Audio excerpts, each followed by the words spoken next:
咱拢人想讲，咱人需要困眠是和咱人的头脑运作有关系。不过，根据研究讲，海体无头脑也会困，甚至是和咱人同款，拢是暗时咧休困，这是甚至这海体也会困到。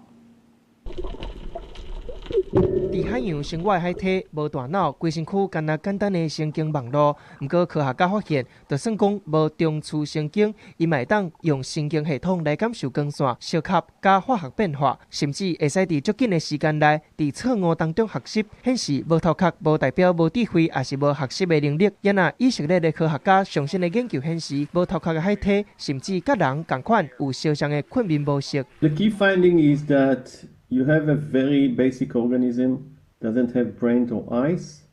They still can sleep. We see them sleeping for 8 hours per day.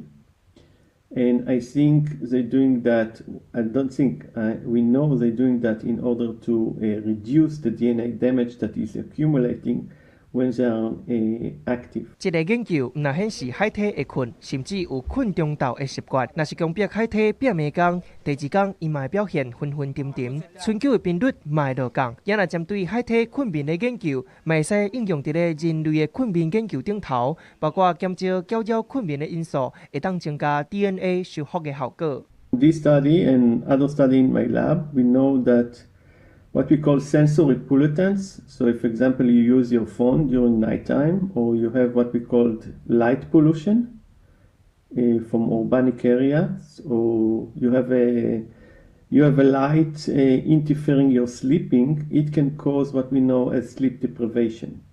So the more we reduce these sensory pollutants or these stressors on our sleep and we sleep better. 这个研究把困眠需要大脑的传统观点改变去啊，因为海体是即马上古早、上老有神经系统的生物之一，嘛显示困眠是动物演化历史当中上原始、上基本的行为之一。早伫咧中庸集团式的大脑演化出现进前，可能就已经存在。公司新闻，景观庆编译。